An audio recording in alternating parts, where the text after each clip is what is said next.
그, 여러분이 만약에 물에 한번 딱 빠졌어요. 물에 수영을 못해요. 물에 빠졌는데 수영을 못하는데 허우적거리고 있는데 마치 구조 헬기가 위를 막 빙빙빙빙빙 돌고 있어요. 그럼 이제 여러분 생각에 구조 헬기가 나를 이렇게 돌고 있으니까 그냥 가만히 있으면 건져주겠지라고 여러분 생각할까요? 아니면 막 눈에 띄려고 나 여기 있어요, 나 여기 있어요 이럴까요? 어떻게 할 것 같으세요? 그쵸? 눈에 띄려고 막 나 여기 있어요 이러죠. 그런데 사람들은 구조 헬기가 주변에 있다고 하니까 언젠가는 내가 구원받겠지 하면서 차분하게 아주 차분하게 기다리는 습성이 있어요. 특히 교회 다니시는 분들이 그래요. 우리 엄마 아빠가 믿으니까, 아니면 우리 자녀가 믿으니까, 아니면 내가 친한 목사님의 믿음이 너무 좋으니까 언젠가 나를 구원해 줄 것이다 라고 생각을 하는데요. 그러다가 구원을 못 받는 경우가 생기는 거죠. 그래서 우리가 구원을 너무 쉽게 생각하면 안 되는데, 사람들이 구원을 미루거나 방치하는 이유가 뭘까 생각해 봤을 때 이게 굉장히 중요한 절체절명의 사건이라는 것을 인식하지 못하는 거예요. 그냥 나는 구원은 받아도 좋고 안 받아도 좋고 뭐 이런 식으로, 그죠? 그러다 언젠가 내 선택으로 받을 수 있을 거야 라고 생각하는 거죠. 그런데 여러분이 하나님이 한번 돼볼게요.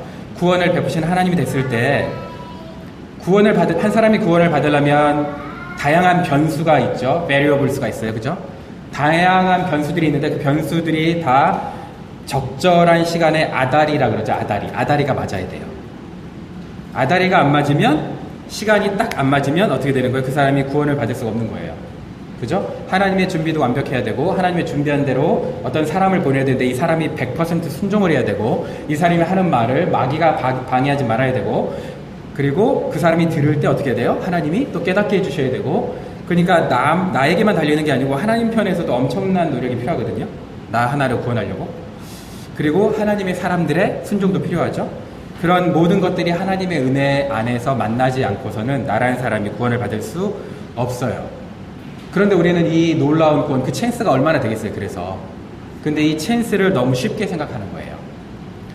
그래서 문제가 되는데, 크리스찬들은 그러면 자기가 구원받았다고 생각하는 크리스찬들의 가장 큰 문제점이 뭐냐? 구원을 인생의 출발점이라고 생각하지 않고 내가 적당히 살다가 어느 순간에 다시 한번 예수님을 정확히 사랑한다고 고백하면 될 거야 라고 생각하는 구원의 종착점에 놓는다는 거예요. 자기 인생의 종착점에 구원을 놔둬. 그러니까 그 사람의 인생이 얼마나 안타깝게 살겠어요. 그죠? 그러니까 여러분 생각해 보세요. 구원이 인생의 출발점인 사람은 뛰다가 넘어져도 구원의 확신이 흔들릴까요? 안 흔들릴까요? 뭐 흔들릴 수 있는데 보통 안 흔들려요. 그런데 인생의 이게 마지막 점에, 종착점에 내가 구원이 있다고 생각하는 사람은 어떻게 될까요? 맨날 죽었다 깨났다 하면서 나 구원받은 거 맞나? 신앙생활이 왜 이렇게 어려운가? 이렇게 생각하기 쉽다는 거죠. 여러분, 구조 헬기에 어떤 사람이 다행히 구조돼서 올라탔어요. 구조돼서 딱 올라타자마자 이 사람이 한다는 말이, 이제 됐다. 내 인생, 나머지 인생을 아무렇게나 살아야지. 구원받았으니까. 이렇게 할까요? 죽을 뻔했다가 살아난 사람은 어떻게 할까요? 앞으로 그 인생이 어떻게 될까요? 이전과는 다르겠죠. 그죠? 물에 빠져서 허우적거리던 때와는 다르겠죠. 지금 오늘 우리가 이 부분에 대해서 나누고자 하는 거예요. 우리의 삶을 변화시키는 것은 내가 구원받았다는 것, 그 사실도 우리의 삶을 변화시킬 수 있습니다. 그런데 그걸 지속하지 못하는 이유는 뭐냐면 내가 구원받았다는 사실에서만 끝나서 그래요. 구원받았다는 것 이상의 뭐가 필요하냐면 사명이 필요한 거예요. 여러분, 사명은 뭐가 준다 그랬죠? 복음은 두 가닥이라고 그랬어요. 첫 번째는 예수 그리스도, 두 번째는 하나님 나라. 예수 그리스도는 우리의 정체성을 바꾼다 그랬고요. 하나님 나라가 우리에게 사명을 준다 그랬어요. 그죠? 하나님 나라가 우리에게 사명을 주는데, 여러분, 예수님께서 죽으신 다음에 부활하시고 나서 이 땅에 얼마나 계셨냐면 40일 더 계셨어요. 근데 이 내용이 성경에 잘 안 나타나 있잖아요. 근데 40일이나 더 계셨어. 40일이나. 40일 동안 계셨을 때 집중적으로 예수님께서 하신 일이 뭘까요? 여러분, 저 같으면 제가 죽었다가 살아났어요. 그래서 제자들한테 뭐라고 얘기할 거면, 봤지? 나 살았잖아. 나만 믿어. 이 능력으로 니네 살 거야. 이렇게 얘기하고 나만 믿으면 구원받을 거야. 이랬을 것 같아요. 근데 예수님은 나 믿으면 구원받는다는 얘기를 안 하셨어요. 부활하신 다음에. 뭐라고 그러셨냐면 40일 동안 그들에게 여러 차례 나타나셨는데 이제 자기가 가짜가 아니라는 걸 위해서 나타나셨죠. 그 다음에 뭐에 대해서 얘기했다고 그래요? 하나님 나라에 대해서. 하나님 나라에 대해서. 여러분, 구원 받고 우리가 죽음에서 구원 받았어요. 그 다음에 예수님처럼 부활할 거잖아요. 그럼 예수님처럼 부활하려면 우리에게 주어지는 게 있는데, 예수님처럼 부활하는 삶을 살도록, 그게 뭐냐면 하나님 나라의 일인데, 이게 바로 사명이라는 거예요. 여러분, 예수님께서 사명을 지금만 얘기하신 게 아니에요. 예수님의 첫 번째 설교 기억나세요, 혹시? 예수님이 오셔서 했던 첫 번째 설교가 뭐냐면요, 회개하라, 하나님의 나라가 가까이 왔으니 회개하고 복음을 믿으라 이랬어요. 회개하고 복음을 믿으라. 여러분, 죄 용서받고 구원받아라가 아니에요. 죄 용서받고 구원받는 수준에서 삶을 살려고 하니까 우리가 어떻게 되는 거예요? 엉망으로 사는 거예요. 왜? 나에게 달려있는 것처럼 보이잖아요. 그죠? 이게 완전히 나에게 달려있는 것처럼 보여요. 근데 우리가 이런 얘기 하잖아요. It's not all about myself. 그죠? It's all about Jesus 라고 하잖아요. 그죠? All about you 하면서 모든 게 예수님을 통해서 우리가 재조정이 되지 않으면 우리의 구원받은 이후의 삶은 계속 구원 하나 가지고 업앤다운 하면서 살게 돼요. 그러니까 목사님들이 저 사람 구원 못 받은 것 같으니까 어떻게 해요? 좋은 말로는 격려, 나쁜 말로는 구원 가지고 협박. 너 그 구원 받은 거 맞냐? 왜? 좀 삶을 바꿔보라는 얘기죠. 그게 뭐 그 사람한테 돈을 뜯어내거나 헌신을 뜯어내거나 그러겠어요. 목사님들이, 보통 목사님들이 양심이라는 게 있는데, 그죠? 그러니까 그렇게 나쁜 말로 협박하는 일은 뭐예요? 그렇게 살아서는 안 되지 않니? 라는 안타까운 마음이죠. 그래서 그렇게 이제 얘기를 하는데, 자, 그러면 오늘은 복음의 요소, 두 가지 요소 중에 예수 그리스도는 정체성을 바꾼다, 하나님 나라는 우리에게 사명을 준다, 이걸 이제 얘기하고 싶은데, 우리가 사명에 대해서 그렇게 기분 좋아하지 않아요. 왜? 나 구원만 받고 그냥 편하게 살고 싶거든. 누가 나 구원 받은 다음에 사명 주면 아싸, 내 사명으로 살아야지 이러겠어요. 그런 사람 많지가 않아요. 그죠? 그래서 더 힘든 거예요. 그러니 설교하는 저는 얼마나 힘들겠어요? 이거를 여러분들에게 설득을 해야 되니까. 사명과 헷갈리는 단어가 있어요. 소명. 소명과 사명을 사전에서 찾아보면, 소명은 뭐라고 그러냐면, 소명은 하나님께서 부르시는 삶과 목적과 방향을 말한다 그래요. 삶과 목적과 방향. 그리고 그 삶과 목적과 방향에 맞춰서 그 소명을 이루는 삶을 사명이라 그래요. 더 어렵죠. 그래서 제가 여러분에게 저는 쉽게 알려드릴게요. 만약에 저를 목사로 부르신 거를 소명이라고 한다면, 목사로 부르신 걸 소명이라고 한다면, 목사가 해야 되는 설교와 전도와 양육하고 제자 삼는 일, 이런 것들이 사명인 거예요. 실제적인 스페시픽한 게 사명인 거예요. 근데 그래도 여러분이 조금 어려우니까 저는 이래요. 예수님을 만나는 구원 사건, 콜링이라는 걸 소명이다. 내가 예수님 만나는 콜링을 소명이라고 한다면 커미션 혹은 미션을 하나님 나라를 위한 사명, 일이다. 이걸 사명이라고 본다. 저는 이렇게 이제 정리를 하는데요. 바울이 이걸 너무나 잘 알았던 사람이에요. 바울은 뭐라고 얘기하냐면 자기 자신을 종이라고 얘기해요. 여러분, 자기 자신을 종이라고 얘기하면 우리가 그냥 쉽게 생각해서 종인가 보다. 옛날에 어려운 단어 썼어요. 사환이라고. 사환. 종이라고 했나 보다 라고 생각하는데 그게 아니에요. 종이라는 단어를 왜 어떻게 쓸 수 있었을까요? 종은 누구를 위해서 존재하죠? 주인을 위해서. 그리고 무엇을 하죠? 주인이 기쁘시는 일을 하죠. 그게 종이라는 의미잖아요. 그러면 종이라는 의미는 이 사람이 자기의 사명을 명확하게 알았다는 거예요? 몰랐다는 거예요? 명확하게 알았다는 거예요. 그런데 여기에 문제가 있어요. 여러분, 저와 여러분들이 하나님을 기쁘시게 하는데, 하나님을 기쁘시게 하고 하나님의 종으로 살면은 기쁘겠다라고 생각을 할까요? 아니면 억압받는구나, 내 정체성도 없어지고 나 좀 하기 싫은 것만 막 시키는구나, 이렇게 생각할까요? 어떻게 생각할 것 같아요? 내가 하나님의 종이 된다 그러면. 일반적으로 우리가 누구의 노예가 된다, 종이 된다 그랬을 때는 그 주인을 기쁘시게 한다는 그런 측면도 있지만, 결국 우리는 어떻게 생각을 해요? 우리의 삶이 뭐에? 올가맨다라고 생각하잖아요. 올가매진다. 그죠? 그러니까 여러분들이 이 세상을 살면서도 돈을 벌려고 직장을 얻었는데 처음엔 감사하다가 이 직장이 나를 어떻게 하는 것처럼 보여요? 나를 올가매는 것처럼, 목을 졸리는 것처럼 보이잖아요. 막. 그죠? 이 직장 덕분에 내가 그래도 돈을 벌고 이 경제 생활을 하는데도 불구하고 여러분 올가매는 것처럼 느껴지잖아요. 그래서 이 크리스찬들한테 물어봤어요. 크리스찬들이 믿음이 좋은 사람들 있잖아요.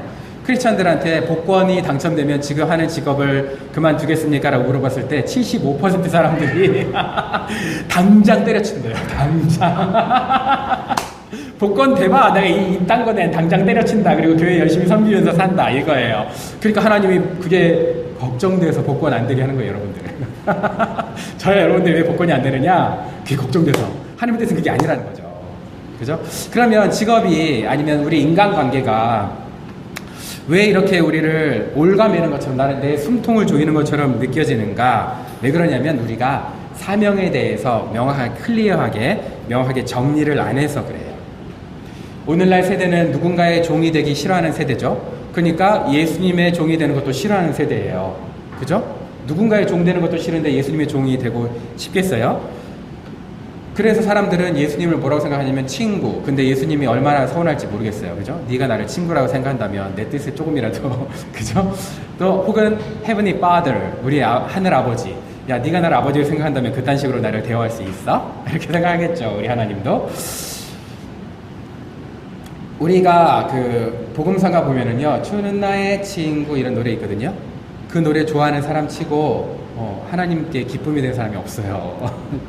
맘먹어 아주 그냥 그죠? 예수님이랑 맘먹어.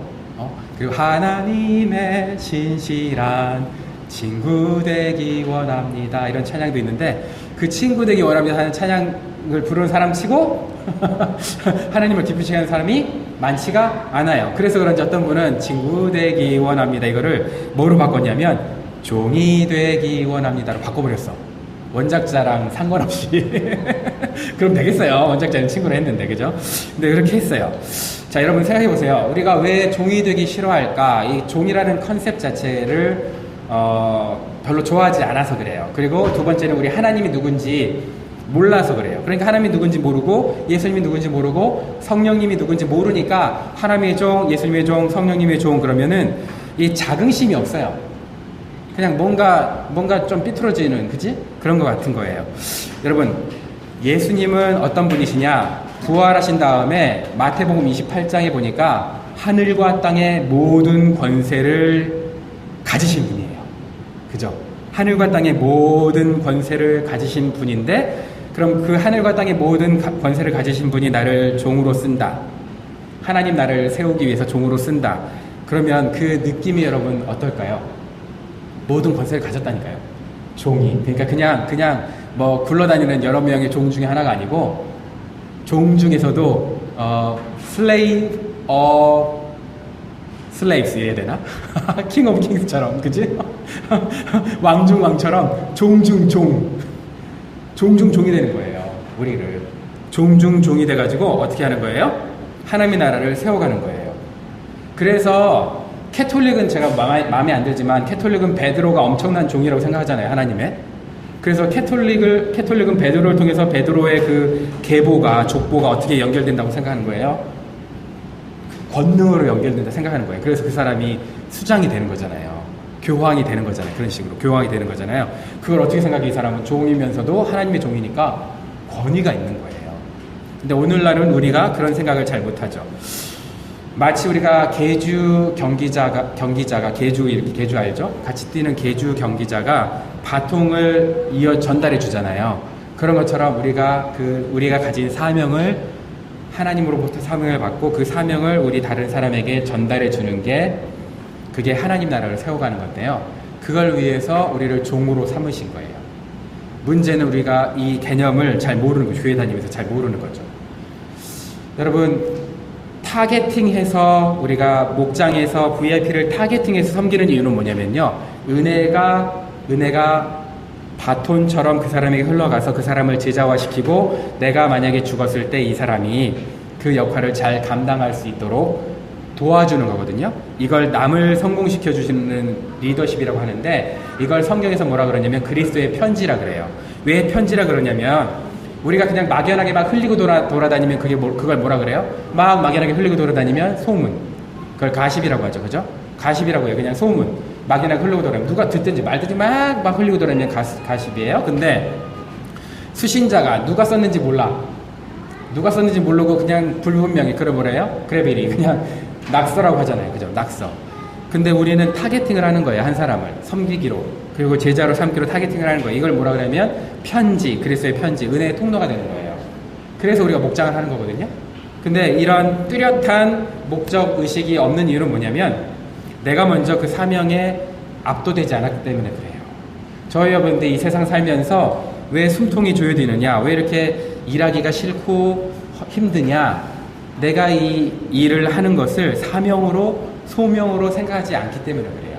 그래서 루터가 종교개혁을 할 때도 굉장히 중요하게 생각했기 때문에 뭐냐면 여러분들이 하나님을 진짜 신실하게 믿으면 여러분의 직업이 거듭납니다. 여러분의 삶이 거듭납니다. 라고 얘기했던 거예요. 그래서 여러분의 직업이 그전에는 돈을 버는 수단이었다면 이게 이제 달라지는 거예요.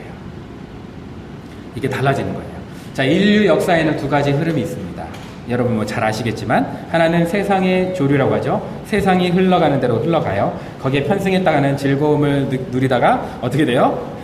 죽는 거죠. 자기 힘으로 살려고 아등바등해요. 근데 너무 흐름이 거대해서 어떻게 가요? 나도 모르게 휩쓸려 가니까 누구는 자동차인데 내가 자동차 없으면 마음이 무너져요. 그죠? 누구는 집을 사는데 내가 집을 못 사면 마음이 무너지죠.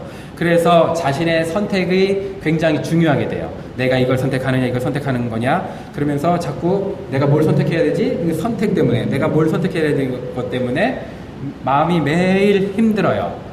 그런 사람은 기쁨이 있을 때는 일희일비라 그러죠. 기쁨이 있을 때는 잠깐 기뻐했다가 슬픔이 있을 때는 잠깐 슬퍼했다가 새옹지마처럼, 그죠? 새옹지마처럼 왔다 갔다 하면서 살아요. 그런데 당연하죠. 그거는 뭐 그 사람들이 뭐 그렇게 사는 게 나쁜 건 아니잖아요. 어차피 그렇게 그 흐름대로 가는데, 그런데 거기서 이제 크리스찬이라고 우리는 이제 뭘 기대를 하냐면, 그래도 이 폭풍 같은 흐름 속에서 유일하게 내가 기대할 수 있는 예수님이 나에게 좀 안정감을 줬으면 좋겠다, 내 삶에. 그래서 다른 사람들과 조금 다르다, 차별이 있다라고 생각하는 사람은, 그래도 예수님 믿는 사람들은 그 흐름 속에 갇혀 있지만 그 가운데서도 안정감을 갖기를 원하죠. 근데 세상 사람들도 안정감을 갖기는 원하는 건 마찬가지예요. 우리만 안정감을 갖기를 원하는 게 아니에요. 그래서 편안한 미래를 준비하는 게 그 사람의 사명이 돼요.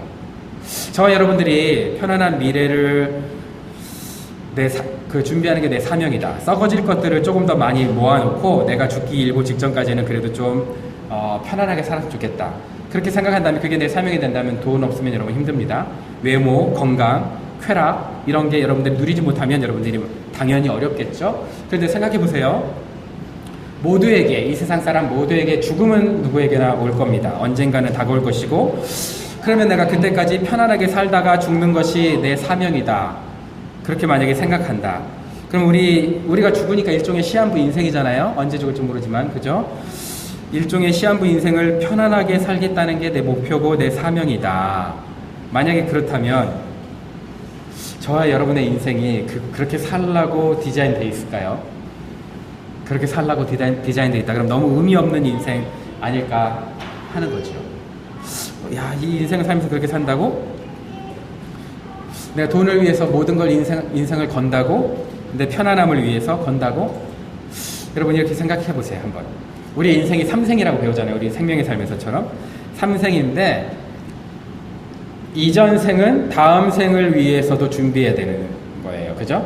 이전 생은, 그래서 여러분들이 엄마 뱃속에서 있을 때 첫 번째 생에서 태어났을 때 우리 살 걸 준비하죠. 그래서 영양분을 많이 먹어야 돼요. 건강해야 돼요. 그리고 출산하면 그때부터 또 우리가 이 세상을 사는 것 동시에 뭘 준비해야 되는 거예요?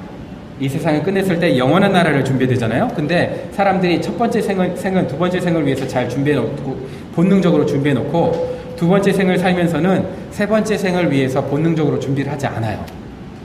이게 문제인 거예요. 그래서 하나님과 상관없이 그냥 안정감을 누리면서 살려고 이 세상 삶을 살아가는 거예요. 근데 그렇게 생을 마쳤다고 생각해 볼게요. 그 다음 생을 준비 못 했잖아요. 그럼 우리가 죽음 이후에 어떻게 될까요? 죽음 이후에 준비를 못 했으니까. 이건 신학적으로 제가 이렇게 있다고 생각하지 않을게요. 근데 죽음 이전, 우리가 출생 이전에 자녀가 좀 문제가 생기면 출생한 다음에 어떻게 돼요? 병원에서 오래 치료를 받다가 죽는 경우 되게 많잖아요. 여러분들 그런 경우를 잘 경험하지 못해서 그렇지만 이건 이분 크리스찬도 많아요. 목사님 자녀들도 많아요. 그런 분들. 그래서 저는 그런 분들 많이 보거든요. 누구의 잘못도 아니에요. 자기 자신의 잘못도 아니고. 근데 어쨌든 엄마 뱃속에서 충분히 준비가 못 된 거예요. 미숙아로. 그렇게 있다가 어떤 질병에 걸려서 그렇게 살다가 출산은 다행히 했는데 이 고생하면서 어떻게 돼요? 짧은 인생을 마감을 하는 일들이 많은 거예요. 그럼 우리도 영적으로 만약에 준비를 못한다면, 기껏 해봐야 죽기 일보 직전에 내가 잘못 살았구나 하면서 그때 회개한다면, 죽음 이후를 그때나 준비를 한다면 우리가 영적 미숙아로 천국에서 태어날 수 있겠죠. 그죠? 그러니까 이게 문제라는 거예요. 우리가 이렇게 살면 안 된다는 거예요. 자, 그러면 두 번째 흐름이 뭐냐? 하나님의 뜻 안에서 흘러가는 하나님의 조류를 타는 사람입니다. 이 사람은 하나님의 계획 안에서 하나님의 은혜에 자기도 모르게 휩쓸려 가요. 이게 뭐지? 이러면서 막 휩쓸려 가요. 그런데 그래도 숨 막히는 게 아니에요. 뭔가 힘들긴 힘든데 그래도 하나님의 손에 붙잡혔다는 느낌이 들어요. 내가 상상하는 방법대로는 안 풀려. 근데 어쨌든 풀려. 그러니까 뭐 스트레스 받다가도 하나님이 인도해 주시는구나. 그래서 주님이 나를 붙잡고 계시구나. 그것 때문에 영적인 안정감을 느껴요. 그리고 말씀이 나를 인도하는구나 라는 걸 느끼는 거예요. 자, 말씀이 나를 인도하는구나를 느끼려면 일단 큐티를 해야 돼요. 여러분, 설교도 중요하지만 큐티를 해야 돼요. 그래서 큐티를 하는 거고요. 그래서 인생의 풍랑 가운데, 인생은 누구에게나 풍랑이에요. 근데 풍랑 가운데 이분은 파도 타기를 즐겨요. 저는 파도 타기 못 해봤어요. 근데 그 윈드 서핑을 하잖아요. 그죠? 파도 타기를 즐기는 거예요. 거기 파도에 파묻혀서 죽는 게 아니고 순종이라는 그 보드를 타고 인생의 파도 타기를 하는 거예요. 너무 재밌는 거예요. 이 사람은 남이 볼 때는 위태위태한 인생인데 그 사람 볼 때는 재밌어요. 여러분, 이런 사람들 봤어요? 남이 볼 때도 위태위태하고 그 사람도 위태위태한 사람 많이 봤죠. 그죠? 근데 남이 볼 때는 위태위태한데 그 사람의 중심은 편안해요. 하나님 안에서. 이런 사람이 있어요. 물론 그런 사람들이 이렇게 고백해요. 너무 힘드니까 주님, 세상 살기 어려운데 빨리 주님 오세요. 주님 빨리 오셨으면 좋겠어요. 라고 말은 해요. 근데 이게 거룩한 자살심리가 아니에요. 그지? 거룩한 자살심리가 아니에요. 뭐냐? 마라나타 신앙이에요. 하나님 빨리 오세요. 주님 보고 싶어요. 이러는 거예요. 이런 사람들의 특징은 뭐냐면 말씀을 상황에 넣지 않아요. 세상 조류를 따라가는 사람은요, 자기 힘들 때 나를 위로해줄 말씀을 찾아요. 그래서 말씀이 내 상황 안으로 들어와요. 그래서 말씀이 녹아져가지고 겨우 위로를 받아요. 그런데 하나님의 은혜의 파도를 타는 사람은요, 상황을 하나님의 말씀에 넣어요. 거꾸로. 상황을 하나님의 말씀에 넣으니까 어떻게 돼요? 말씀이 상황을 해석해요. 이 상황이 말씀 안에 갇혀 있어요. 말씀이 그 상황을 이겨요. 그러니까 삶의 문제에 말씀 넣은 게 아니라 말씀에 삶의 문제를 넣었으니까 어떻게 돼요? 말씀이 압도하는 삶을 사는 거예요. 여러분, 삶의 문제가 너무 많잖아요. 여러분, 문제가 많으니까 문제보다 그러면 여러분 뭐가 밀도가 높아야 되겠어요? 말씀의 밀도가 높아야 돼요. 내 삶 가운데. 근데 여러분들이 말씀의 밀도가 높지 않고 뭐가 높아요? 문제가 너무 높잖아요. 왜냐하면 살아가는 게 너무 숨막히니까. 그러다 보니까 말씀을 자꾸 끌어와서 상황에 집어넣으니까 말씀이 힘을 잃어버리는 거죠. 말씀 안에 뭘 넣어야 된다고요? 상황을 넣어야 된다고요. 그래서 여러분, 사명이 없는 사람은요, 삶이 희석되기 때문에 미지근합니다. 이 세상에 희석되는데, 말씀이 희석돼 버리는데 어떻게 그 말씀이 나를 압도하면서 살겠어요. 그죠? 그래서 삶이 미지근해요. 그래서 라오디게아 교회가 미지근하다고 혼났잖아요. 그죠?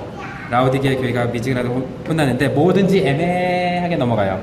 그리고 결정도 미뤄요. 순종을 바로 해야 되는데 바로바로 순종이 안 나오죠. 왜? 바로바로 순종하면 손해볼 게 뻔하니까. 그죠? 그래서 애매하게 있다가 좀 미루고, 그 다음에 한 번 했어도 꾸준히 지속하지 못하고, 이런 사람을 뭐라 그러냐면 예수님을 문 밖에 둔 사람이라고 합니다. 예수님을 문 밖에 둔 사람. 그래서 삶이 우연의 연속이에요. 어떤 사람은 그 마음 한 곳에 예수님이 있기는 있어요. 그런데 예수님이 힘을 발휘하지 못해요.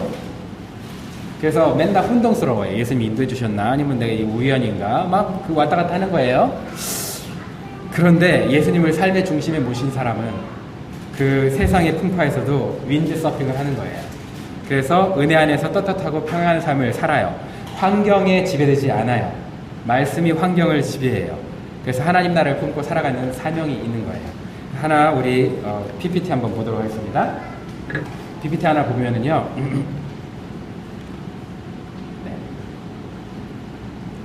그러니까 좀 앞에는 좀 넘어갈게요. 여기 보시면 내 인생의 경영의 주인, 나, 세상, 하나님 이게 있고요. 그러니까 우리는 이렇게 살아야 돼요. 그럼 어떻게 돼요? 망해요. 그래서 나를 앞세우고 그 다음에 세상을 살아가려니까 하나님이 필요한 거예요. 나, 세상, 하나님 이런 사람이 많아요. 그런데 이런 사람은 항상 말하는 게 나는 연약합니다. 광야 같은 세상에 나를 몰아넣군요. 내 인생이 왜 이렇게 고난스럽습니까? 이게 키워드예요. 그런데 하나님 때문에 내가 세상을 살아가는 사람은 하나님이 주인 되신 삶, 말씀이 나를 압도하는 삶이 되고요. 이런 사람은 그리스도 안에서 모든 걸 할 수 있다. 이렇게 믿음으로 살아갈 수 있어요. 자, 그래서 이건 또 넘어갈게요. 나중에 또 다룰 게 있을 거예요. 자, 이렇게 한 번만 주권자 하나님을 내 인생의 하나님의 소유로 주권자 하나님을 모시면 주권 이양을 해야 돼요. 하나님, 제 모든 주권은 주님 것입니다. 그래서 그리스도 안에서 해결이 되고요. 그리스도 안에서 통일되는데, 자, 그래서 승리의 모델은 자기를 위해서 사는 게 아니라 주를 위해서 종된 삶을 사는 거예요. 사나 죽으나 내가 주의 것이다. 이게 종된 삶이고요. 실패의 모델은 라우디게아 교회처럼 맨날 불평불만이에요. 아이고야, 그래서 차든지 뜨겁든지 하라 그랬는데 그것도 못해요. 자, 미지근한 신앙이 되고 나태자만 결단이 없고, 자, 이게 이제 중요한 거예요. 제가 방금 전에 말했던 것처럼 예수님을 문 밖에 둔 사람은요, 뭐 내 삶은 다 우연이에요. 우연, 그죠? 내 삶은 다 우연이야. 그래서 자기가 기도해 놓고도 뭐예요? 우연이라고 생각해요. 예수님 밖에 있으니까. 그런데 예수님을 그래도 인생 안에는 넣었어. 이런 사람은 어떻게 돼요? 삶의 방식이 절반은 혼돈, 절반의 성공 이래요. 그래서 뭔가 정말 하나님이 강권적으로, 예를 들어서 암에서 나를 낫게 해줬다 그러면 하나님이 나를 낫게 해준 거예요. 근데 감기에서 나를 낫게 해줬다 그러면 그냥 내가 나은 거예요. 그런 식으로 절반의 혼돈이 왔다 갔다 해요. 그죠? 그냥 무조건 엄청나게 막 큰 것만 하나님이 해줬다고 생각하는 거고요. 그런데 예수님을 내 인생의 주인으로 모신 사람은 모든 게 질서가 잡혀요. 이렇게 딱 질서가 잡혀요. 그래서 예수님 왕자에 모신 사람은 은혜 패턴, 은혜가 이겨요. 네, 이렇게 돼 있어요. 그래서 여러분들이 그 예수님을 인격적인 구주로 내 안에 모신 건 괜찮은데 내 안에 어딘가에 구석지에 있으면은요, 이런 거 들어봤어요? 프로 불편러 들어봤어요? 네, 프로 불편녀가 돼요. 왜냐하면 내가 예수님이 내 안에 주인이 아니시기 때문에, 그죠? 나도 사실은 내가 내 안에 내가 주인이라고 생각하지만 그건 착각이에요. 예수님이 내 안에 주인이 되시면 내가 하나님의 종이 되고 예수님이 진정한 내 주인이 되시는데, 그렇지 않으면 내가 내 인생의 주인이 될 거라고 착각을 하는데요. 사실 그 착각이에요. 왜냐하면 내가 내 안에 주인이 될 수가 없어요. 구조적으로. 왜? 내가 어디에 흐름에 휩쓸려 가니까, 세상의 흐름에 휩쓸려 가니까 주인이 될 수가 없는 거예요. 그래서 이런 사람들은 어떻게 하냐면 식당에 가서 반찬 투정하는 사람, 음식 투정하는 사람이 주인일까요? 종업원일까요? 손님일까요? 손님이죠. 그죠? 손님은 식당에서 반찬 투정, 그릇 더럽다고 투정 이런 거 하죠. 자, 그런데 종업원이에요. 종업원은 그래도 반찬 투정과 음식 투정은 안 하지만 뭔 투정을 할까요? 뭔 투정을 하죠? 복지 투정 이런 걸 하죠. 복지가 너무 안 좋다. 그 다음에 뭐 이런 거 좀 바꿔주세요 이렇게 투정을 하죠. 몇 가지. 뭐 의자가 뭐 더럽다거나 이러면 투정을 할 수 있죠. 그죠? 투정을 해요. 그런데 주인은 어떨까요? 투정 안 하고 당장 고치죠. 물론 요즘 주인들은 좀 이상한 주인들이 많아요. 직원 복지에도 신경 안 쓰고, 그죠? 참 힘든 주인들이 많아요. 그런데 저는 이제 정상적이라고 말하는 거예요. 정상적인 주인이라면 어떡할까요? 정상적인 주인이라면 하기 싫어서 핑계거리를 찾지 않죠. 그죠? 핑계거리를 찾지 않고 방법을 찾죠. 어떻게 하면 이걸 할까? 그런데 주인이 아닌 일하기 싫다. 예를 들어서 일하기 싫은 종업원이다. 그러면 뭘 찾아요? 핑계거리를 찾습니다. 항상. 그 다음에 그냥 손님이다. 그러면 뭐예요? 핑계거리를 찾습니다. 방법을 찾는 게 아니고. 마찬가지로 하나님 나라에 내가 어떤 사람으로 살아가느냐, 주인으로 살아가느냐, 종업원으로 살아가느냐, 아니면 손님으로 살아가느냐에 따라 완전히 달라지죠. 그래서 주인으로 살아가는 사람은 여러분 주의를 지키려고 미리 방해 요소를 없애겠죠. 그죠? 주의를 지키려고 미리 방해 요소를 없앨 거고, 11조를 하려고 여러분 주일이 기다려지고 11조를 하려고 그냥 월급날이 기다려지는 거예요. 이런 사람들의 삶이 나와는 전혀 상관없다. 그럼 여러분들은 둘 중에 하나죠. 손님이거나 아니면 종업원이거나, 그죠? 적어도 종업원까지는 괜찮은데, 근데 문제는 뭐냐면 종업원과 손님은요, 입에 불평이 끊이지 않습니다. 끊어질 수가 없습니다. 이게 문제인 거예요. 하나님 나라의 주인은 불평보다도 뭐가 있을까요? 근심과 걱정은 있겠지만 이거를 해결하려고 하겠죠. 어떻게 하면 이걸 해결할까? 하겠죠. 여러분, 하나님 나라에서 바울이 주인일까요? 종일까요? 종 맞죠? 주인일까요? 종업원일까요? 손님일까요? 하나님 나라에서 지금 바울이 주인이겠죠. 그죠? 바울이 여러분 불쌍해 보이십니까? 바울의 삶이? 바울은 예수님의 DNA가 그 사람의 인생을 완전히 바꿔버린 사람 중에 하나예요. 그래서 아까 전에 우리가 봤던 것처럼 내가 중심적인 사람은 내가 세상을 살아가는데 누가 필요한 거예요? 하나님이 필요한 거예요. 이런 삶을 살면 그런 패러다임에서는요, 하나님과 나 사이에 줄다리기가 있어요. 그러니까 얼마나 피곤하겠어요. 세상과 나 사이에도 줄다리기가 있는데 내가 세상을 잘 살아보려고. 근데 하나님과 나 사이에도 줄다리기가 있으니까 자기에게 유리한 대로 어떻게 돼요? 자꾸 돌려막는 거죠. 신앙이 좀 유리해 보이면 신앙을 좀 선택하고, 세상이 유리해 보이면 세상을 선택하고. 그러니까 내가 연약하고 이 세상은 악하고, 그러니까 아까 전에 했던 것처럼 나는 고난스럽고, 하나님은 어떤 사람인 거예요? 나에게 좋으신 하나님을 위해서 왜 나를 이런 고난으로 몰아가, 이렇게 얘기하잖아요. 우리 그 큐티나 이런 거 딱 하다 보면 또 하나님이 나에게 십자가를 지게 하시고 나를 몰아가게 하세요. 하나님 그런 적 없어. 하나님 그런 적 없어. 하나님 너랑 상관없어. 너는 구원 받았어. 구원 받았는데 너랑 상관이 없어. 어디다 대고 하나님이 너를 물어냈다고 하는 거야. 이런 삶을 살게 되는 거죠. 너무 안타깝잖아요. 그죠? 진짜 안타깝죠. 자신은 세상한테도 하나님한테도 피해자예요. 그래서 피해자 코스프레예요. 나는 맨날 이렇게 피해자 코스프레. 여러분 주변에 피해자 코스프레 하는 사람 많이 있어요. 그런 사람 헌신하지 않아요. 그죠? 사명을 모르니까. 그리고 자기의 인생에 자기 행복한 게 최고예요. 그런 사람이 어떻게 이 고난스러운 삶을 해석할 수 있는 힘이 있겠어요.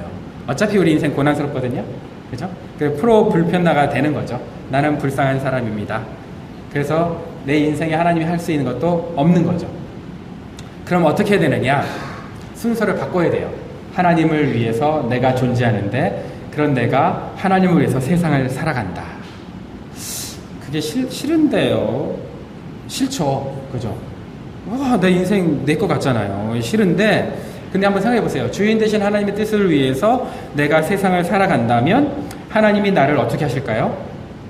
소모품 종이컵으로 쓰고 버리실까요? 아니거든요. 세상은 나를 소모품 종이컵으로 쓰고 버릴 거예요. 근데 하나님은 나를 그렇게 쓰지 않으세요. 하나님은 나를 고귀하고 존귀한 존재로 쓰실 거예요. 그래서 그리스도를 중심으로 살아가는 삶은 세상이 봤을 때는 너무 무식하고 정말 버러지 같은 삶을 사는 것처럼 보여도 이 사람이 행복한 인생을 산다는 것을 천국에서는 아는 거죠. 모든 사람이 아는 거죠. 그래서 이 사람들은 뭘 선택하든지 시간이 별로 걸리지 않아요. 왜? 인생의 성패가 내가 결정하는 거에 따라 달려있다고 생각하지 않아요. 여러분, 인생의 성패가 내 결정에 따라서 얼마나 달라질까 고민할 필요가 없어요. 왜냐하면 하나님과 합력해서 선을 이루시기 때문에 내가 죄를 짓지 않는 이상 내가 뭘 선택하든지 하나님은 결국 선한 쪽으로 나를 인도해 가실 거예요. 자칫 내가 잘못 선택했다, 약간 디투어를 통해서 내가 가겠지만 결국은 하나님의 뜻에 달려있다고 믿으면 하나님이 하나님의 뜻대로 나를 인도해 가시는 거예요. 그러니까 결과가 좋을지 나쁠지 때문에 내가 고민하고 내가 뭘 어떻게 하지 이렇게 결정장애에 빠지지 않아요. 왜? 하이 케라 결정장애에 빠지지 않아요. 그냥 이렇게 하나님께 와서 안겨요. 제가 하나님이라는 얘기는 아니에요. 하나님께 와서 이렇게 안겨요. 안길 수 있어요. 그래서 하나님의 뜻인지 아닌지를 분별하는 게 중요하지만 분별 못해도 어떻게 해요? 이 사람은 그냥 선택해요. 하나님 도와주세요 하고 가는 거예요. 그게 내 욕심과 죄가 아닌 이상 가는 거예요. 주저앉지 않아요. 그러다가 잘못하면 어떻게 돼요? 다시 돌이키면 돼요. 쉬워요. 인생 살기가. 그죠? 인생 살기가 쉬운 거예요. 그죠? 테라 인생 살기 쉽겠지. 이거 봐. 봤죠? 고개 끄덕여 그러잖아. 인생은 쉬운 거야. 아빠는 왜 이렇게 어렵게 살아? 그치? 이거 봐. 그죠? 왜 이렇게 어렵게 사니? 케라가 그러잖아요. 케라의 아빠가 있잖아. 아빠 보고. 인생 쉬워요. 시작. 인생 쉬워요. 인생 어려운 거 아니에요. 그래서 이렇게 한번 생각해 볼게요. 내가 사명, 그게 싫은데 이렇게 만약에 생각이 되잖아요. 그럼 이렇게 한번 생각해 보세요. 여러분이 냉장고를 주문했는데 언박싱을 해보니까 냉장고가 아니고 뭐가 들어있냐면 식기세척기가 들어있어. 냉장고를 주문했는데. 그럼 여러분 마음이 어때요? 마음이 안 좋아요? 저는 일단은 냉장고보다 식기세척기가 비싸면 좋아할 것 같아요.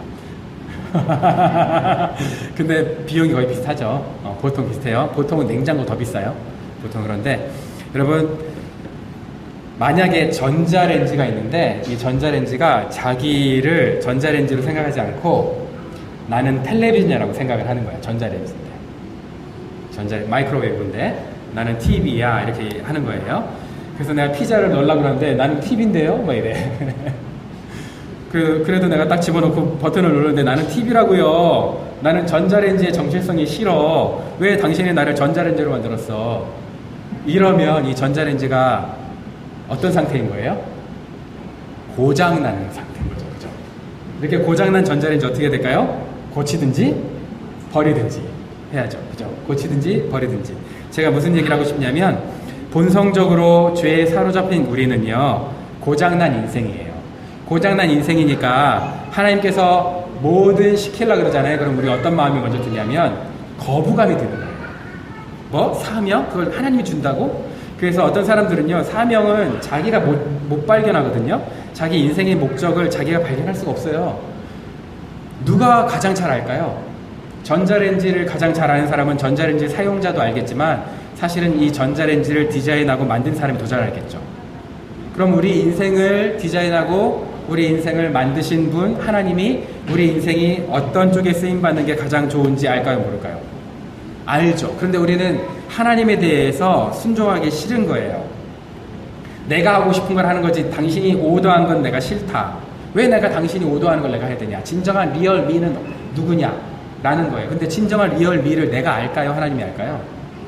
하나님이 알아요. 그러니까 하나님에 대한 신뢰가 없으니까 하나님에 대해서 어떤 생각이 드는 거예요? 반감이 드는 거예요. 하나님이 뭘 명령한다고 하니까 싫은 거예요. 그런데 여러분 이렇게 생각해 보세요. 우리가 하나님 모르기 때문에 그런데 성경에 의하면 그리고 짧은 제 인생을 돌아보더라도 하나님은 나보다 나를 더 사랑하신 분이에요. 그럴까요? 안 그럴까요? 그죠? 하나님이 내가 나를 사랑하는 것보다 하나님이 나를 사랑하는 게 더 커. 그래서 나를 사랑한다는 나는 내 인생을 마음대로 살려고 막 굴려도 하나님은 내 인생을 마음대로 못 굴려. 너무 프레셔스해서, 너무 소중해서. 하나님 그런 분이에요. 우리는 그냥 우리 인생 그냥 웨이스팅 타임 하잖아요. 쉽게. 하나님 우리 인생 웨이스팅 타임 할 수가 없어. 나를 너무 사랑하셔서. 그래서 그렇게 잔소리 많이 하시는 거예요, 하나님이. 그죠? 그렇게 잔소리 하시는 거예요. 또 하나님은 나보다 나를 더 잘 아시는 분이에요. 사랑할 뿐만 아니라 알아. 그러니까 여러분 생각해 보세요. 내가 내 정체성과 사명을 깨닫는 게 중요할까요? 하나님이 너 정체성은 이거고 너 사명은 이거다라고 말씀하시는 걸 믿고 순종하는 게 현명할까요? 믿고 순종하는 게 현명해요. 믿고 순종하는 게. 그래서 사람들이 뭐라고 얘기합니까? 놀라운 진리를 깨달은 사람들이 뭐라고 얘기하냐면 예수와 함께 죽고 예수와 함께 살겠습니다 라고 고백하는 거예요. 그래서 나는 죽고 예수로 산다 라고 얘기하는 거예요. 나는 죽고 예수로 산다는 게 나는 완전히 포맷되고 예수님이 인스톨 돼가지고 로봇처럼 산다, 나는 없어진다 이게 아니에요. 온전히 본래의 나다운 모습으로 살아갈 수 있도록 도와주시는 거예요. 왜? 나를 그렇게 만드셨기 때문에 세상 조류에 휩쓸린 인간이 아니라 하나님의 은혜의 조류에서 순종의 파도를 타고 온전히 하나님의 나라를 세워가면서 그렇게 즐겁게 살 수 있도록 하시는 분이 누구냐면 하나님이세요. 그래서 저와 여러분들이 한번 하나님의 종답게 살아보자는 거예요. 여러분 한번 하나님 앞에 오늘 조용한 시간에 이렇게 한번 마음을 주님 앞에 한번 드려보세요. 하나님, 제가 하나님 위해서 한번 살아보고 싶은데 제가 정말 완전히 100% 항복하고 싶은데, 주님의 종이 되고 싶은데, 이게 걸림돌이 되는 게 있다면, 내 마음 가운데 그러지 못했다면 하나님 먼저 내어놓습니다.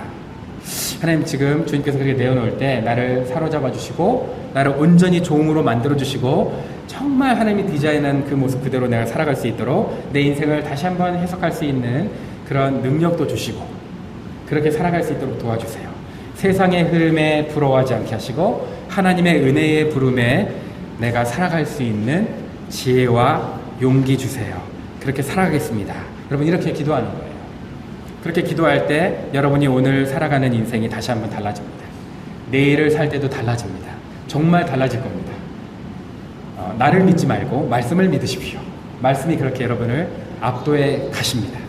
그런 말씀 가운데 여러분들이 그렇게 하나님의 사명 깨닫고 하나님의 종으로 온전히 여러분의 인생을 새롭게 해석하시는 사명을 다시 한번 깨닫는 그런 저와 여러분이 됐으면 좋겠습니다.